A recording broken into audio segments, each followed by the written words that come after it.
Welcome back.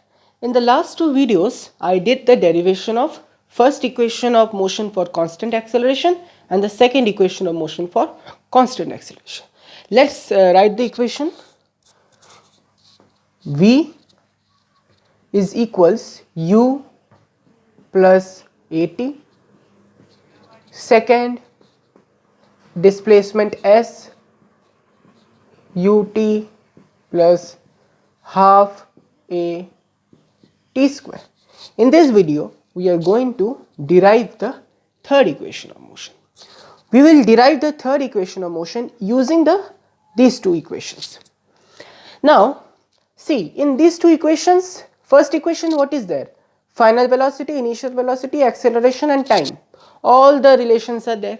In the second equation, final velocity is not there. Acceleration, time and displacement, new thing, displacement is there. So what we will try to do in the third equation is to remove the term of time. Okay. So from these two equations we can do that. We will use the second equation s equals to u. Now what is this t? We can replace this t from this. I am writing here v minus u by a will obviously be equals to t.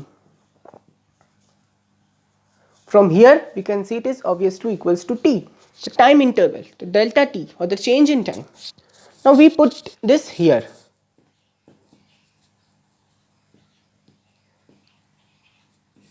Ut plus half a t and no space, square of this. Okay.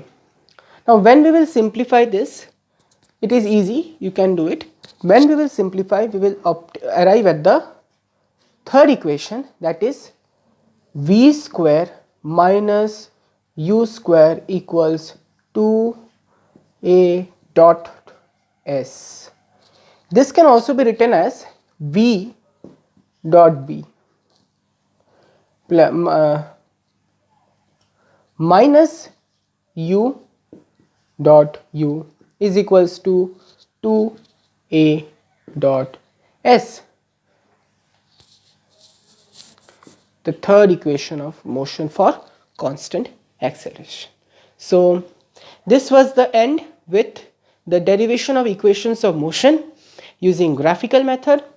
In the next video, I will complete the calculus method for the derivation of equations of motion. So thank you.